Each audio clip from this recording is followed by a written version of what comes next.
Hello, welcome to Interdependent Study, our podcast where we engage in the learning and unlearning work for collective liberation.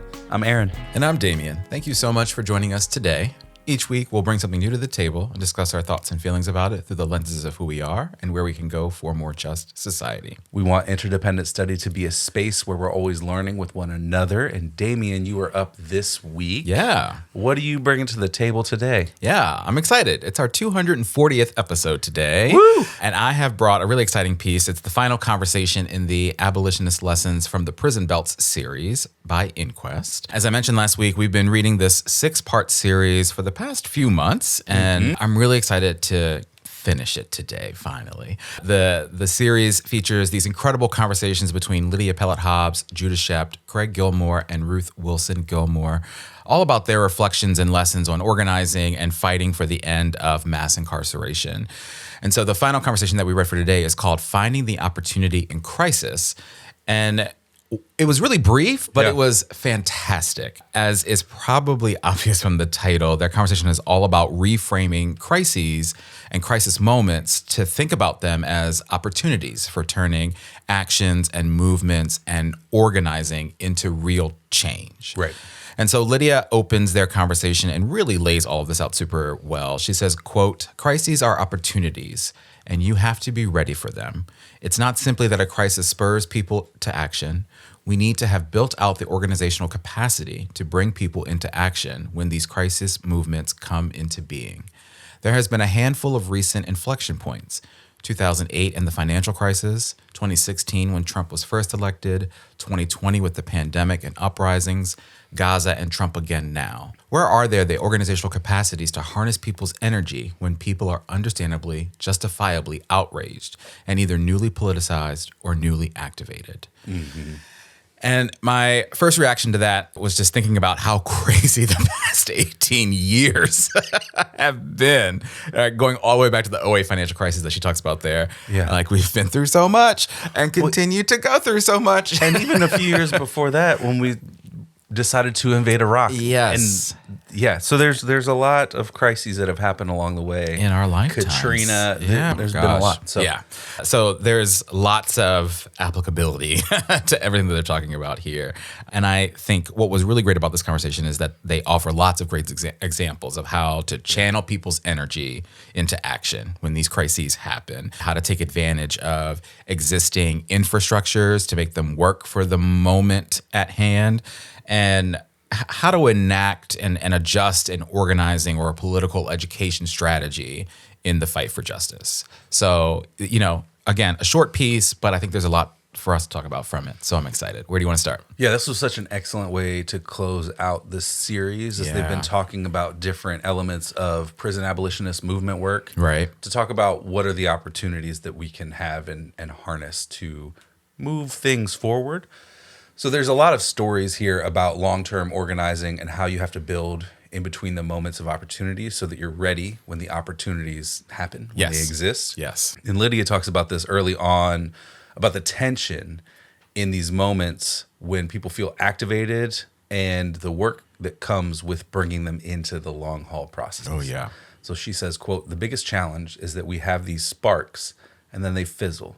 One day there's countless people in the streets, and then the energy dissipates. How does that energy actually get held and channeled for the long haul work?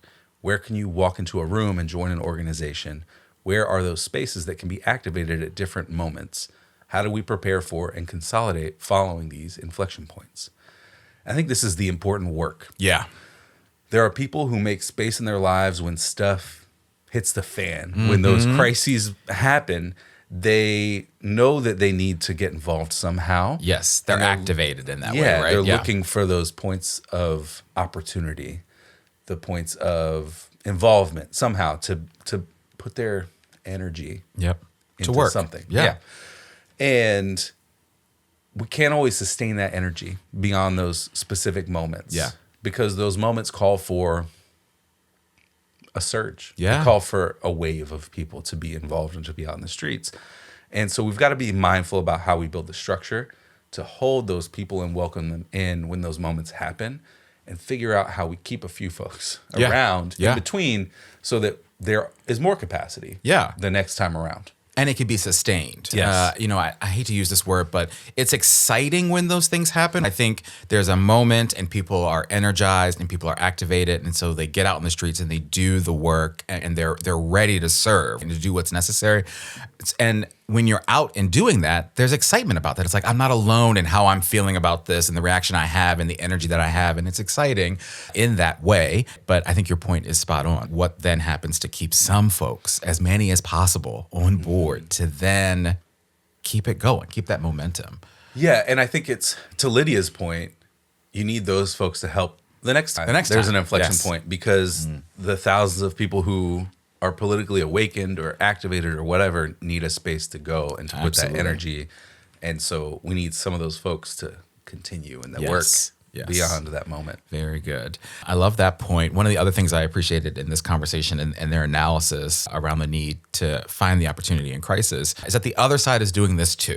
Yeah. And so Judah references this 2023 journal article that I now definitely want to read to help make this point. He says, quote, "It's worth pointing out that crises are opportunities for all kinds of factions, for us, but also for fascists, for liberals, for conservatives. I recently reread Naomi Morikawa's Say Their Names, Support Their Killers, Police Reform After the 2020 Black Lives Matter Uprisings, about the passage of over 100 laws just in 2020 that were aimed at police reform. They bore names like the George Floyd this or the Breonna Taylor that, but what they did was give more money to the cops. There's always those kinds of forces that are ready to seize crises as opportunities to reform and expand existing capacities, and whose existing organizational infrastructure, the state, of course, but also carceral nonprofits, is often more established and therefore more prepared to narrate the crisis into common sense and harness energy for change into their preferred settlement." Yeah. And that just made so much sense when I read it the first time. I remember being so infuriated by those bills that were veiled in this attempt to address the atrocity that had occurred, in whatever given week it was in 2020 in particular. But at the end of the day, knowing that money was still going to be poured into police departments, into the state apparatus that supports the criminal punishment system. And we're seeing this happen right now with the government's discussions around ICE and ICE agents too. Despite thousands, if not more, people demanding ICE be abolished, they're talking about, how do we train these agents better so that they don't kill people in broad daylight, basically. And so I appreciated Judah naming how the strategy can be and is being used by the other side as well. And it's important to know what's happening and to figure out how to learn from it and adapt to it. Yeah, because as you said, in quoting Judah, the George Floyd this or the Breonna Taylor that, there was a lot of those around the country. And as you said, they just poured money back into the police departments, back into the structures and the systems that killed the people that the bills are named for. Right. And so, I'd love to get back to that article as well. Say their names, support their killers, about the police reform bills and the aftermath of that. Yeah. Of the uprisings. So, that's crucial. And I think the calls for abolishing ICE are an important energy to harness. Yes. Because the violence is overt. It's easier for people to see, in the same way that it's easy for people to understand why Breonna Taylor shouldn't have been murdered, or why watching the video of George Floyd he shouldn't have been murdered. Yep. So when these inflection points happen, we can figure out how to harness that energy and expand political education a little bit. Yes, and help people see it's not just this one instance.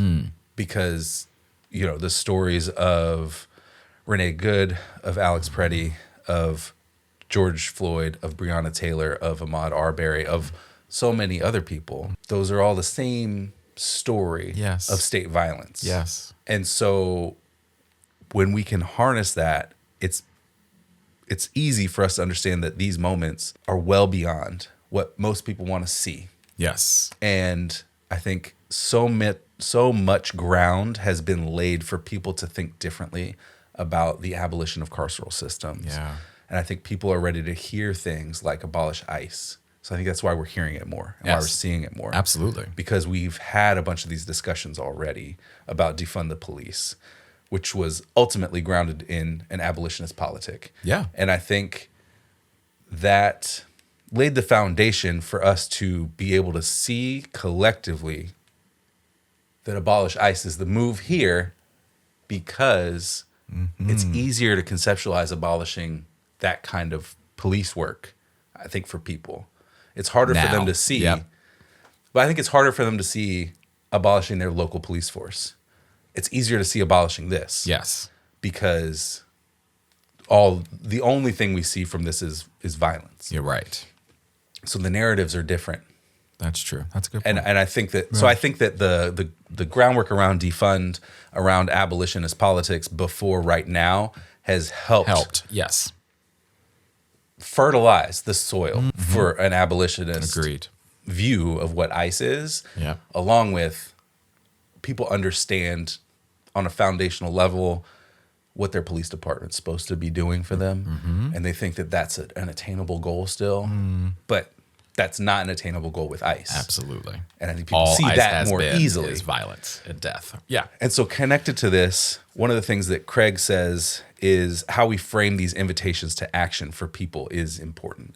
So he's talking about the work of Jewish Voice for Peace here during and after the 2014 assault on Gaza by the IDF. Right. He says, quote, "One of the interesting things for me about the JVP campaign was that it seemed for a long time that they were anti-Zionist without naming themselves as anti-Zionist. Yeah. And that was their political education strategy. They were doing outreach to young, possibly newly questioning or deeply questioning Zionists.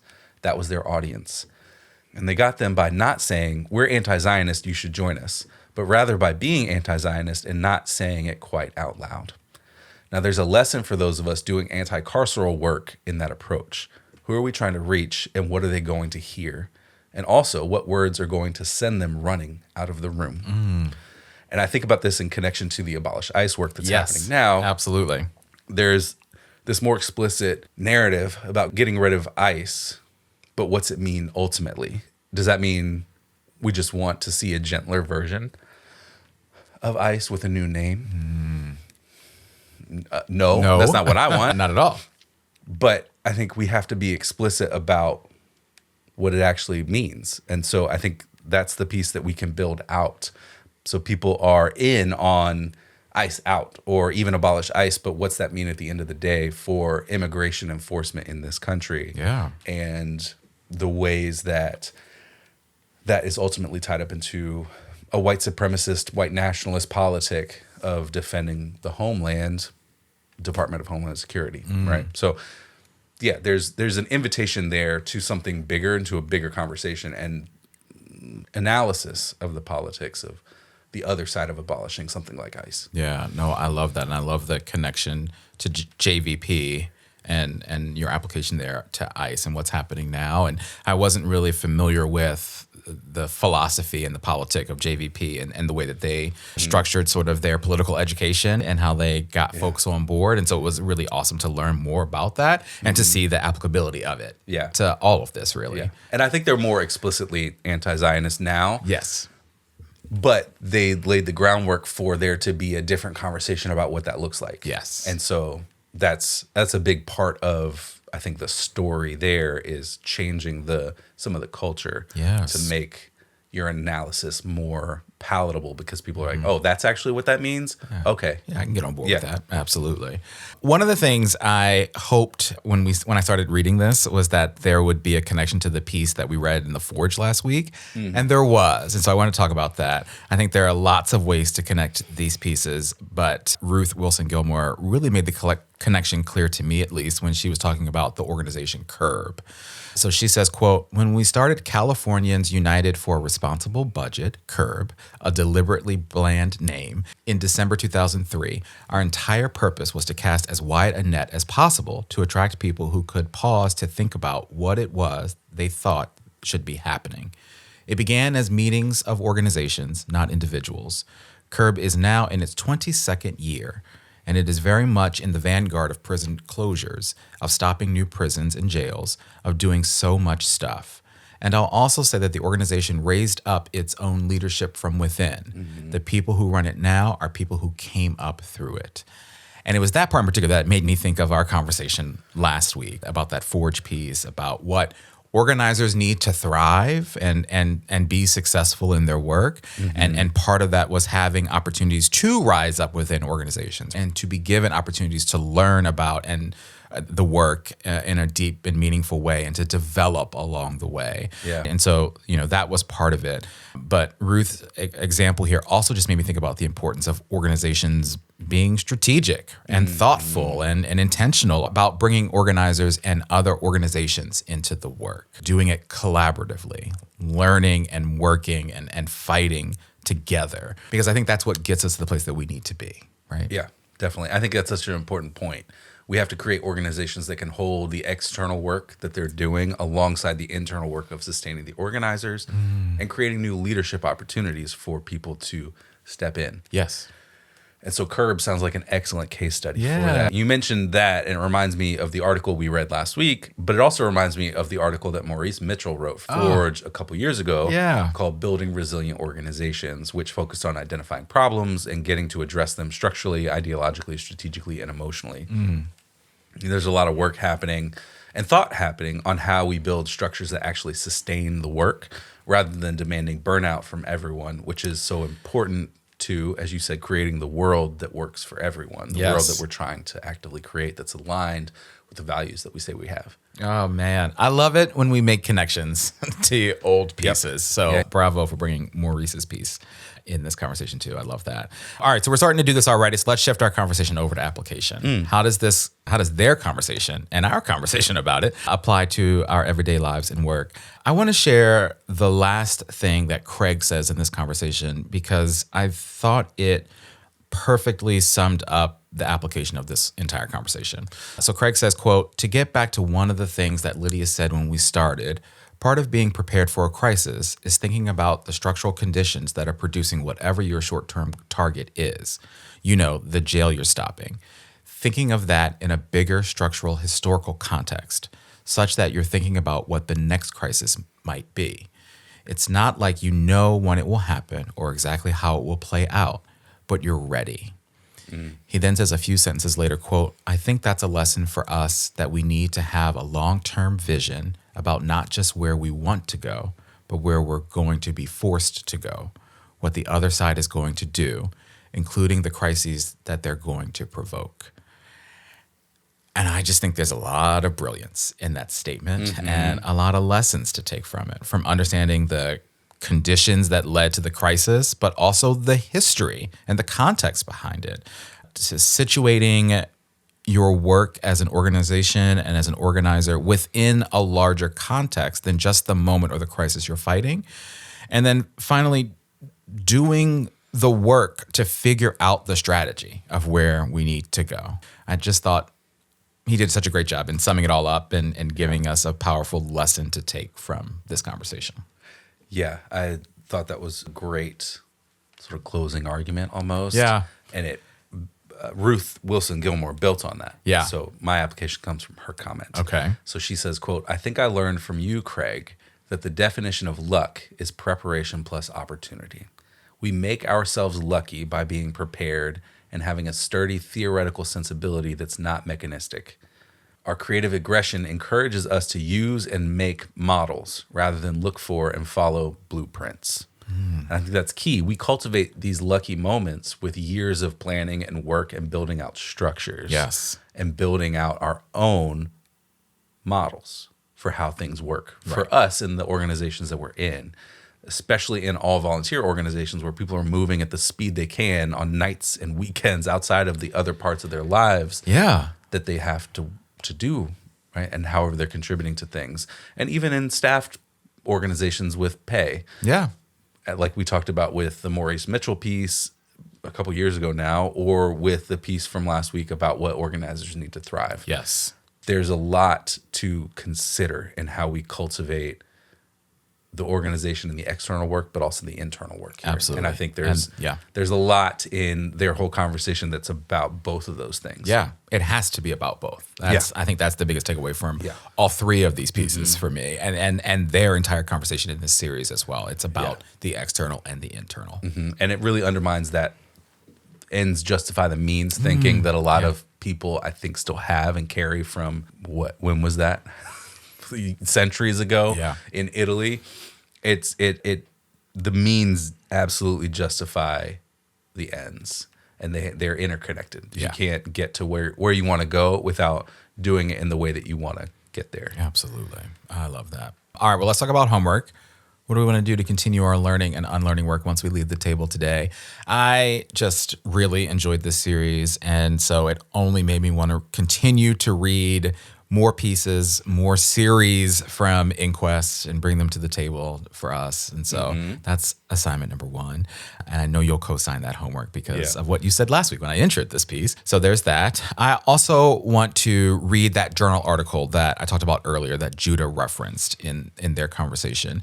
Again, it was called Say Their Name, Support Their Killers, Police Reform After the 2020 Black Lives Matter Uprisings. As I said earlier, the journal article was published back in 2023, so it's obviously a few years old now at this point, but I still want to check it out and read it and learn from it. Yeah. What about you? Yeah, I want to read that too. But speaking of Inquest, there's a few articles that they've published recently about carceral AI, which is coming in some form to our public schools as they gear up to invest in AI-based surveillance systems, which will only expand the school-to-prison pipeline.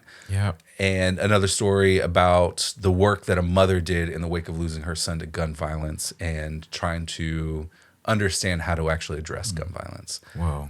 And a whole lot more great stuff, but those were the two things that came to mind as I thought about what Inquest has shared, at least on Instagram. Yep. But there's a ton of great stuff that they're constantly publishing from really great thinkers about abolition and decarceral thinking.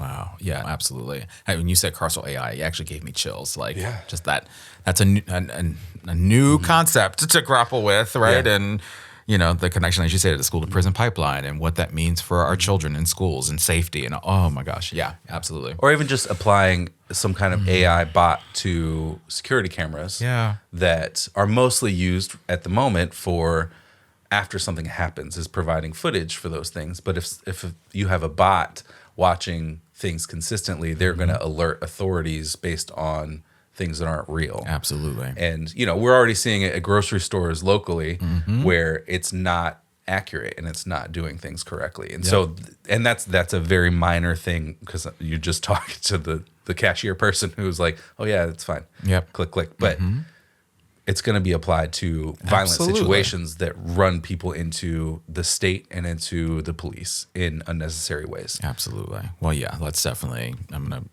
tap you to make sure we bring the pieces from Inquest about that to the table. All right, well, that's our conversation about this incredible series, this incredible conversation. If you haven't read them yet, please do. There's so much brilliance. So thank you to those four folks for having that conversation and for all the lessons that they gave us. Aaron, you're up next time. Yes. What are you bringing to the table in our next episode?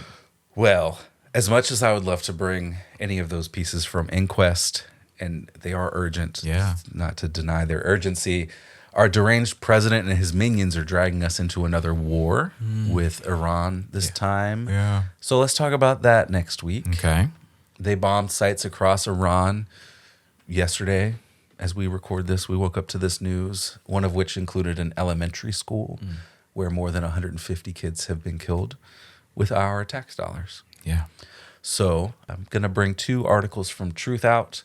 The first is called U.S. and Israel Launch Illegal War on Iran, Call for Regime Change. And the second is, as Trump bombs Iran, we need to reckon with the American war machine.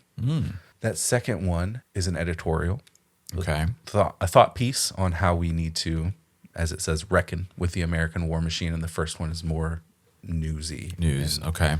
And updates on that. And so there might be things that develop over the course of the next week as we talk about what we're going to talk about next week. There might be some different things that show up in our conversation, but this is the kind of focus for next week. Yeah, and well, we'll base it on these two articles to absolutely. start. Well, thanks for finding these pieces and for allowing us the opportunity to talk about it because, it's happening and it's awful. And it's pressing. It's happening right now. So we should talk about it. yeah. Yeah, absolutely. All right, folks, with that, we want to thank you for joining us today. You know what we want you to do here, but in case you forgot, please follow, leave a rating and review, share our podcast with the people in your life, follow us on social media, including Instagram, TikTok, and Blue Sky. Check us out on YouTube and sign up and join us on Patreon to get notified about any new things we've got going on behind the scenes. Yes, thank you for listening. And remember, it's not about us, but it is about all of us. We'll talk to you next week.